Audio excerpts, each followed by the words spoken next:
Welcome to Truth and Company Podcast. I'm your host, John the Truth Dioria, and today we got a great show for you. We got one of my favorite comedians in the Twin Ports coming on. I'm so excited. He just recently won the funniest person in the Twin Ports contest for 2025. If you ever get a chance to check him out, definitely go see his stand-up. You can find out a lot of what he's doing on his Facebook page, or go to twinportscomedy.com. It's right across the bottom of my screen. Definitely go check out the website after the podcast, and you can see what a lot of other comedians in the Twin Ports are doing as well. There's about 4 or 5 different places in the Twin Ports that a lot of these guys are doing stand-up on a regular basis. So if you guys love stand-up comedy, definitely date night, go out by yourself, whatever, go out as a group of friends, but definitely go support Twin Ports comedy, local comedy. Everybody needs a good laugh right now with everything going on in our society. So definitely start checking these out. They're different days of the week. There's also open mics. But like I said, I prefer to go to the Caddy Shack, honestly. That's my favorite place to go. There's the Gopher Hole. I know there's a few other places as well. So definitely go to the website and check them out. But once again, I want to bring this man on. Like I said, he definitely earned that award. He is one of the funniest men in the Twin Ports. Let's bring him on right now. Comedian Brekken Thompson. Hey, how's it going? I really appreciate you taking time, man, getting out of bed early on a Sunday morning to come on the podcast. Of course. Thank you for inviting me. So listen, I just mentioned that you're the winner of the funniest person in the Twin Ports contest in 2025. How did that feel when you won it? It was very fun, a very stressful night for sure, just having to go up against all the other extremely funny people in the scene. But it was a really fun night, and being on stage, it almost felt like unreal. I felt like I was going to poop myself or something. It was crazy. So you actually just showed what you won, which is the golden mic. And I have to ask, I'm sure your sex life was not that great before, but listen, has the golden mic helped you get laid in the last month? Now, come on, be honest. When you go and tell ladies that you got a golden mic, they want to see it. I think I've probably got problems that a golden mic can't fix, but we'll see. Well, I'll just start carrying around with me everywhere I go. I'll flash it at a club to get in through the door. That would be a great pickup line. You tell them a joke, and then you just go, would you like to talk into the golden mic? Oh, would you like to talk in the... Okay. Wow, that was a good one. You could be the officiator at the wedding. That one's going to help me. Well, hopefully it's going to help you down the stretch, and hopefully you're going to win many more competitions coming up. And but let's talk about, for people that haven't seen what you're doing or haven't seen your stand-up, like we just mentioned, you perform at a lot of different places all over. Now, how far do you actually go? I know you were just down recently by the Twin Cities, Minneapolis. Do you go outside of Minnesota at all? I have not. There used to be a mic in Superior, Wisconsin, and I would used to do that. But for Madison and places in Wisconsin like that, I've never done anything like that. I know some of the Twin Ports comedians went up and did a show up in Canada once, which seems very interesting, but I have not had that opportunity yet. But one day I would love to just see some of these cool little clubs all around the country. That seems fun. All right. And now recently there was what's called the Heckle Mic going on at the Jade Fountain in Duluth, if anybody attended that. You were actually the creator and the host of that, but that seems to be kind of winding down. But tell me about that a little bit. Yeah, that was just, I think that was a very fun moment in the history of Twin Ports comedy. We really had everybody there together. They were just saying whatever they wanted to anybody on stage. It was fun. I was the host, so I got the worst of it. I was called a medium Sheldon a few times, not Sheldon from the Big Bang Theory, not young Sheldon, somewhere in between. And that one hurt. Somebody said I had the personality of a theater kid and the body of a theater kid. That one was Slenderman. Was thrown out there a few times. There was just, but it was all coming from a good place and all just done between friends. And all those shows that we did, the audience really loved it. So it was just a really fun time. And the audience was throwing them out too. There's somebody in the audience, one of the comedians, a local guy, Bob Astrack, got on stage, and he's a bit of like a shorter individual. And somebody in the audience just goes, "Finally, somebody who's unheckleable." And we all just started laughing at that. It was... On a serious note, though, I almost forgot about this, so I just want to go back to a serious note real quick before we continue. When I was doing research for the podcast on you, you know, I looked up Google, went online, went on your Facebook page, and different things I could come up with. And honestly, I'm a little disappointed with you, Brekken. Why is that? Because I could not find a criminal record anywhere online. First of all, criminal record. No, wait a minute. No DUIs, no drunk and disorderly, no drug charges, no sleeping with underage girls in hotel rooms, no urinating in public, no exposing yourself in parks. What the hell kind of comedian are you? I did it all in Wisconsin, different state system. Harder to check the records. Well, hopefully, you know, soon we can at least get an indecent exposure at the Caddy Shack or peeing on Curly's wall or something, the bar next door. I mean, at least give us an underage girl in a hotel room, something to go to social media and talk about.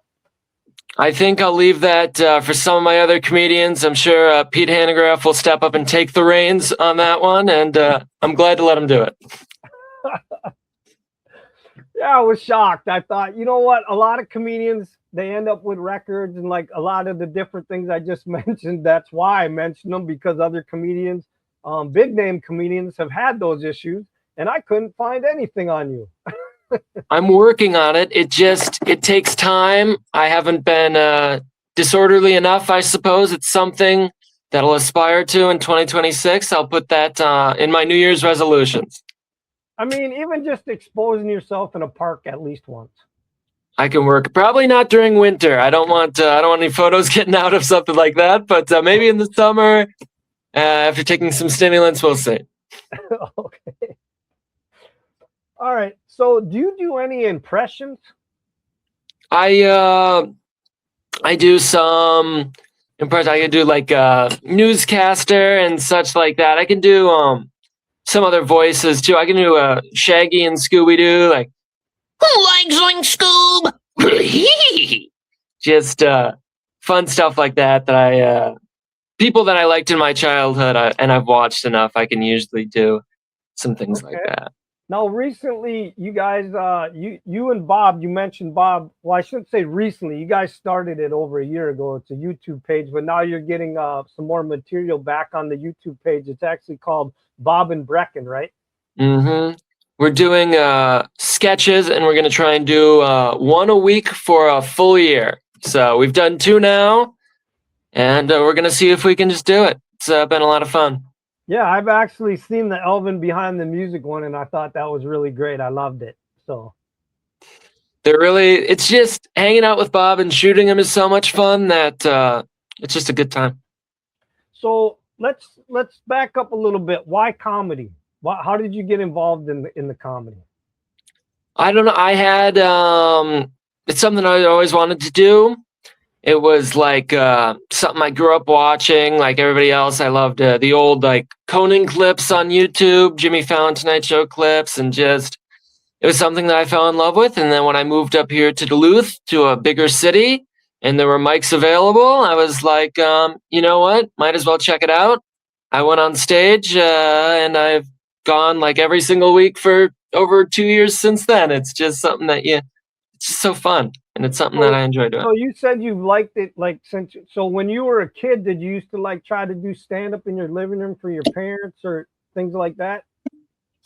Not for my parents, but I remember just like on my phone writing jokes, just about probably at like 15, writing jokes, probably not very funny ones, but just about things that were around me in my life and sort of stuff like that. I remember when I was like 10 years old, my grandmother was showing me like the Blue Collar Comedy Tour on VHS. So it was just something that had always been in my brain as an interesting art form. So did you keep a lot of that though to yourself? Because like you just said, you used to do it on your phone, or did you have a lot of friends that would encourage it and tell you that they thought you were funny? I sort of came from like the middle of nowhere, sort of really small town, and to get to probably the nearest mics were in the Twin Cities, which was like an hour away, and that's a lot of like dangerous traffic and stuff like that. So I didn't really have the opportunity to like practice the jokes in front of anybody, so I didn't really tell anybody. I had a lot of friends who I was able to joke around with and do stuff like that, but we just didn't really have any access to any mics, especially coming from a small town. Okay. So now let's talk about this Twin Ports podcast a little bit too. If people want to check that out, they can go to twinportscomedy.com. It's something that you and some of the other comedians in the area kind of just get on there and just bullshit, basically. Yeah, that was a lot of fun. I did a lot of those during the summer. It's just, I like doing stuff like that because it's just being able to hang out with your comedy friends and making them laugh. And I feel like there's always good hosts for that show, and it's just even if you aren't in Duluth and you don't understand what the lift bridge is or anything like that, you can still have fun just listening to all the banter and jokes that are flying. And I am a big supporter of Twin Ports comedy, by the way. I am actually wearing my t-shirt that was thrown out to me from a comedian at a show. So I do honor it, and I wear it proudly. And now that Amazing. I found out that you guys actually have sweatshirts, I will be purchasing a sweatshirt as well. But anyway, you have one? Somewhere in this room. It's a bit messy. I'm not gonna lie. I keep a bit of a messy room, but better than indecent exposure. So listen, if you start showing that golden mic around, you might have a woman over there to clean that room. Now you're thinking. All right, so you ready for these random 20 questions, Brekken? Yes, I am. All right, question 1. Can you tell me about your background and your upbringing a little bit? I grew up in a small town called Mound, Minnesota. It's out in the middle of nowhere, maybe like an hour west of the cities. I have 2 parents who are very, very kind. They're also both pretty funny, so I feel like that's where I got it from. My dad especially has a lot of jokes. He's a character, and I graduated high school, moved up to Duluth to do marketing here at the University of Minnesota Duluth, and I have been loving that ever since. I really like Duluth. I think it's a great town. It's nice to be in a bit of a bigger city for me. I like big cities. Okay. All right, question 2. Who's the one person that if you sat that was in the front row of your stand-up comedy would make you feel uncomfortable? Ooh, uncomfortable. Probably somebody. If somebody had like a massive head wound, I feel like that would be a bit distracting. If there was a naked person in the front row, I feel like that would, I don't know. There's a lot of interesting stories that I've heard about people showing up to comedy shows like drunk and falling asleep. I wouldn't want one of them. Or like somebody in my life that I'd believe to be dead. Like if my grandfather showed up, that would be terrifying. Like any sort of zombie situation I'm looking to avoid. Okay. All right, question 3. If you became a superhero, what would your name be and what abilities would you have? Wow. The ability to, I've always liked being super fast. I feel like that would be really cool. I mean, think about that. You could do a show in Canada and a show in Mexico on the same day. If you had that speedster ability, you could just fly on the tar, just going really fast. I've always liked the Flash and stuff, so I feel like I'd be something like that. Name's hard. Maybe you could be Punchline. You could run really fast, and then if you got close to somebody, give them an upper punch. Throw out a quip. That could be a fun little gimmick. If there's any comedy comics in the chat, comic makers, that could be cool. Okay. All right, question 4. Have you ever tried online dating? Online dating, I have not. But well, you look like a guy that would be good at it. I don't know. I feel like it would be pretty hard. I feel like you kind of have to think about jokes for every single person's name. You sort of have to play the comedy aspect in something like that. So maybe I'll look into it in the future, but we'll see. Now that I've got the golden microphone, like you've said, that's a way in the door. Yeah. That would just be my only photo on the on all the photos on Tinder. It would just be 7 photos of the golden mic and then 1 photo of the cash prize. So you've heard it, ladies. Brekken Thompson on plentyoffish.com. Plenty of Fish with the golden mic. My 70 years old, Plenty of Fish. Oh my goodness. That's awesome. There is one called plentyoffish.com. Oh my goodness. Does it match you up with people or fish or like somewhere in between? It's people, but they kind of look like fish, some of them. Some of them smell like fish too, I've been told. But yeah, that's possible too. I'd be willing to bet on that too. All right, question 5. If you could have dinner with any 4 comedians, alive or dead, who would it be?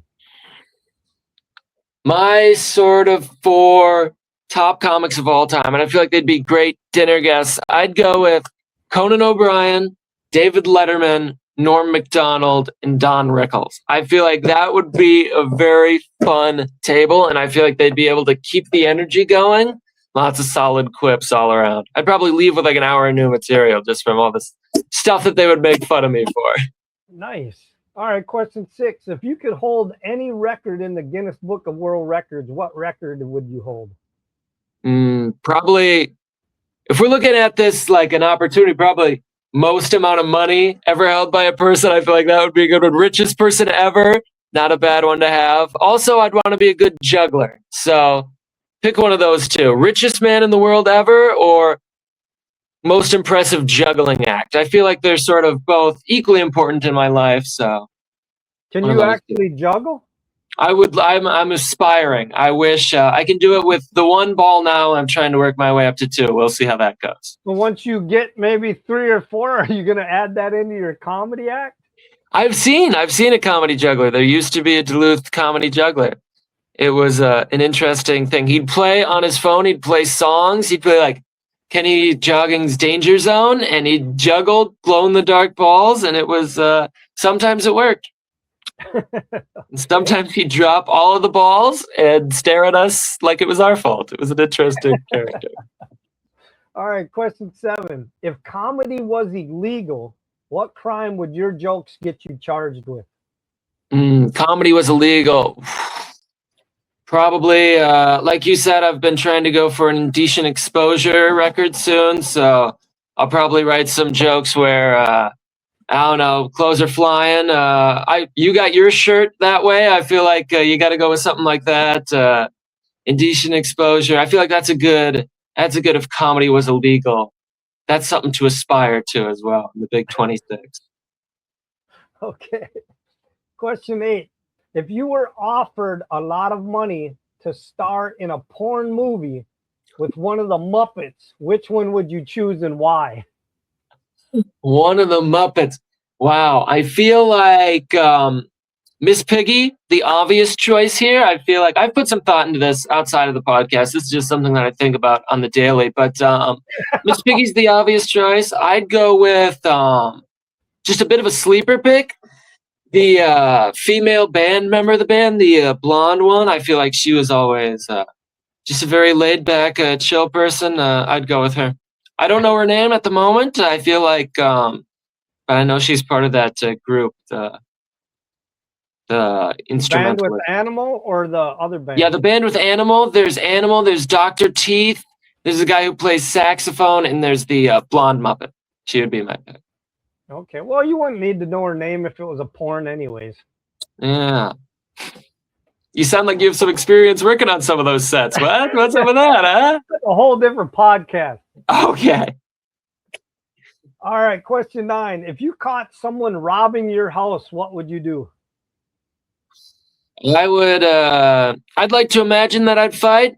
More realistically, I'd probably jump out the nearest window and run. You know, it just depends. If they're smaller than me, maybe I'd try and go for it. But if they're taller, maybe I'd just have a great rest of your day, safe as in the basement. You know, it's just... He said, You I'd don't like want to imagine that I would fight. Do you have any fight skills, Brecken? Because you don't look like you can fight your way out of a paper bag, dude. never been into a fight. I'd feel like maybe I'd challenge him to a roast off. I feel like if you can get his self confidence low enough, maybe he'd leave the house willingly, but never been to a fight yet. But 2026, we're going to see. So now, when you say an actual fight, like you've never actually been even like punched in the face? No, I haven't. I know that might be surprising to most because I do have a very punchable face, but I've done my best to avoid getting smacked around. Well, you never know, man. If you start hanging around those bars with that golden mic, you might pick up some lady that's willing to smack you around a little bit. I suppose so. I don't know. I don't know what type of things you're into here. I feel like this is being a big truth for you this episode, maybe. It's been revealed, but I feel like, yeah, lots of opportunity. I'm having my eyes open to the possibilities of the future with this golden microphone. Seems like a golden ticket, you know? Exactly. All right, question 10. If you had to spend 30 days in a jail cell, what WWE wrestler would you choose to be your cellmate to protect you? I wish I knew more about the history of WWE right now, because I guarantee you they've done some crazy arc where one of the guys has been sent to jail and he's have to like fight Vince McMahon to get out. Undertaker, a bit of but he's old now, you know, you got to go with somebody current. Rey Mysterio Jr., I feel like is a bit of he's one of the ones that I feel like he's got potential for the future. I feel like they wouldn't let him lose a fight if we're going on the script here. And I feel like if we're going off the script, he's a muscular guy. He's got the family connection. I feel like his name would carry some weight in prison. I feel like I'm going to go with him. Okay, so you'd feel safe as if he was your cellmate then. Yeah. All right, question 11. If you were to put out fake news about yourself just to mess with social media and your fans, what story would you put out there on social media? I feel like me catching an indecent exposure charge. That's what I would want the world to know. And I feel like today has given me the perfect opportunity to just let the world know that's something that I'm striving for. So now when they see that article, it's a little bit more believable. Okay. All right, question 12. What is something that your fans don't know about you? I don't think that there's anything that my fans do know about me. I'm not sure that I have a large menagerie of fans. I wear contacts. That's a fun fact. I'm wearing one contact right now because the other one fell out. But I'm a contacts and glasses guy. I can't see very well. And I feel like I ditched the glasses because it would add to the face punchability that has been touched on today. But I am a contacts wearer. So all the other glasses supporters out there, I see you. I recognize John. I'm also a glasses man myself. Okay. All right, question 13. What is the weirdest thing you have ever eaten? And before you answer this, you cannot say penis because that doesn't count. Interesting that your mind went there for me at first. I'm not sure how that makes me feel, but you could have said something about a female, but immediately penis. I was just recently in Britain. I had we went to like a Chinese all-you-can-eat buffet, and I had some very good. Wait a minute. You went to Britain, the country Britain, and then went to a Chinese buffet? Yeah, there's no, when you go to Britain, when you go to London, there's no like London food. It's just all like the top hits from everywhere else. You can get food from like the Americas, India, Pakistan. It's just there's a lot of food there, and if you want to eat good, you avoid the British stuff. So we had like I had some lamb there. I tried some chicken that was like sautéed in different ways. That's probably. I guess I'm just now. I love spicy food, so you could go. I went to Dave's Hot Chicken. I got the spiciest one on the menu. That one knocked me around a little bit. That might have been the craziest thing I've ever had, just because the spice level is just really, really unbearable when you get to something like that. Okay. All right, question 14. What's the craziest or the funniest story that ever happened between you and a fan? Me and a fan. Well, there's this one time this crazy guy after a show, he cornered me. He's like, "Will you please come on my podcast? Will you please come on my podcast?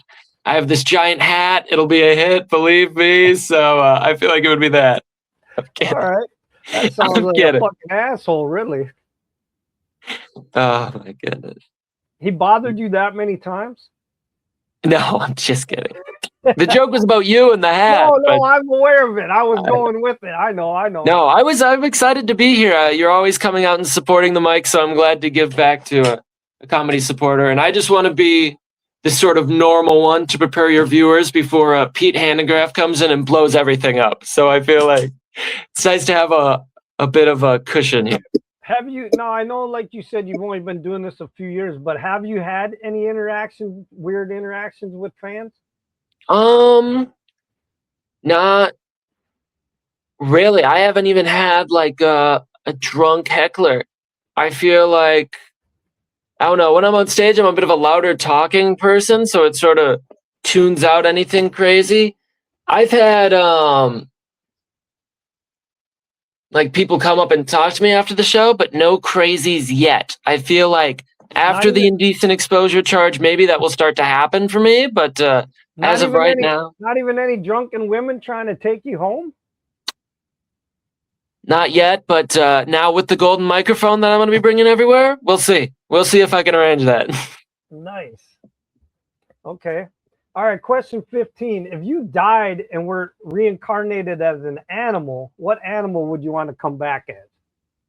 Let's go bald eagle. I feel like the bald eagle's got it sort of good because you can't be killed by a hunter and you're sort of like the apex flying creature and you're like naturally like respected. A golden eagle or a bald eagle would be the top choice for me. And just being able to fly, that'd be awesome. Okay. All right. Question 16. If you had to go on a cross-country road trip and you had to choose one comedian, one musician, and one athlete to go with you, who would you choose? Okay, one comedian, one athlete, one magician. Musician. Musician. Magician would be a completely different story and probably a lot worse off of a road trip. Let's see. Give me Russell Brand, Michael Vick, and Adam Levine. Okay. A serious answer, I feel like dead or alive, I feel like Rodney Dangerfield would be a really good road trip buddy. I feel like he'd keep everybody going, and I feel like he knew where like the best snacks would be. I feel like he's got a lot of good dad jokes that would keep us through. I really liked Jimmy Buffett. He was sort of my guy, and he was very good at the acoustic stuff. So give him a guitar in the back of the car, and that would be really good. And then athlete, just somebody at their top of their, maybe like a Tom Brady, just somebody with a lot of stories, and he's done the roast, so he has a sense of humor. I feel like that would be a really good car ride right there. Okay. All right. Question 17. Can you tell me an interesting story out of your career? Out of my career. Interesting comedy story? Yeah. I did a joke once. It was like a bit of a spoof on a headline. I don't do it anymore, but it was about like Tim Waltz has recently announced plans to cut down a carjacking. His first act to ban the playing of light jazz CD over car stereo is because Tim Waltz is so old he thinks carjacking is the act of jacking off in your car. And I told that joke at a show at Dublin's, and somebody in the back stood up and he went, "Woo! Yeah! I love jerking off in my car."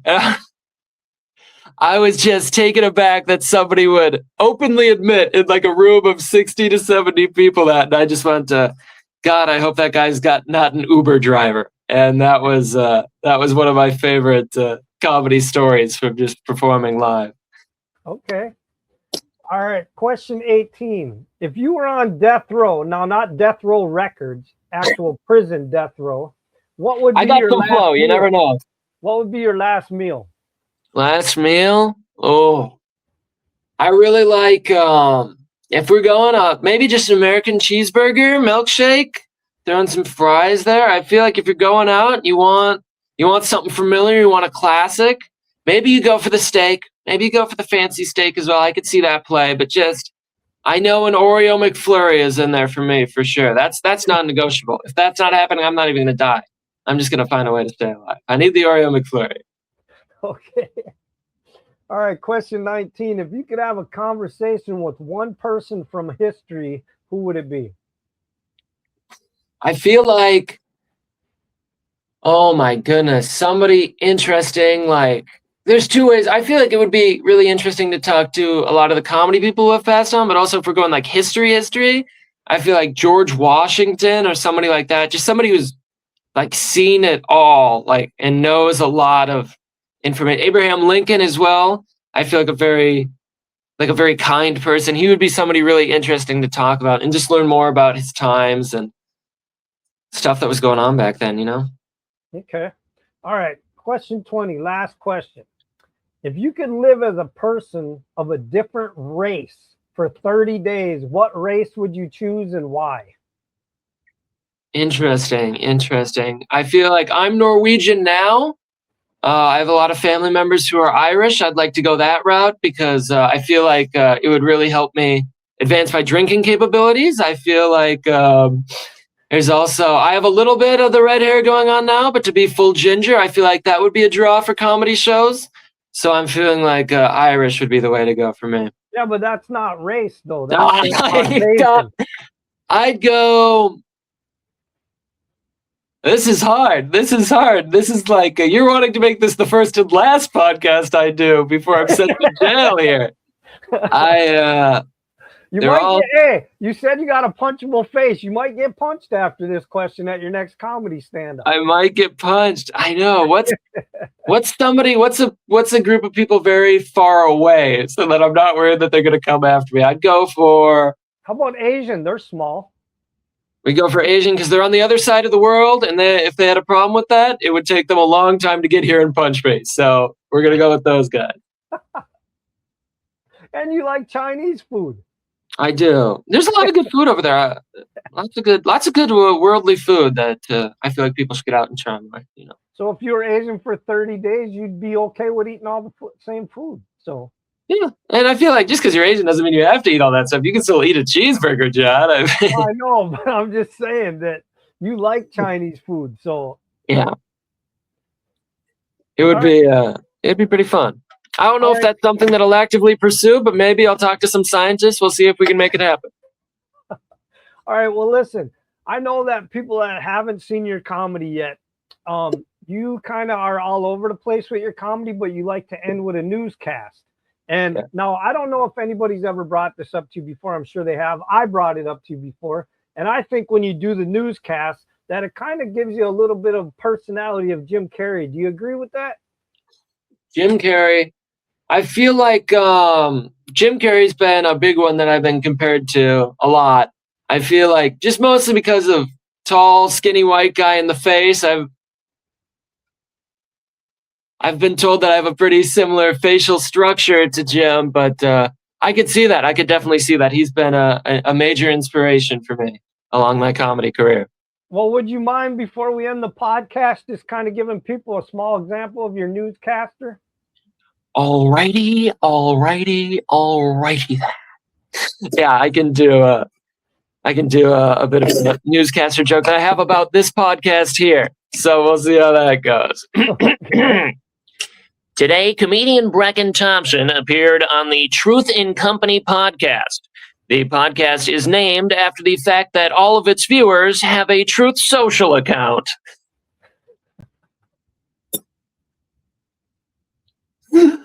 Oh my god, that's the direction where I went with this one. I feel like I don't know, might have been a home run. Maybe that'll work its way into the act. Okay.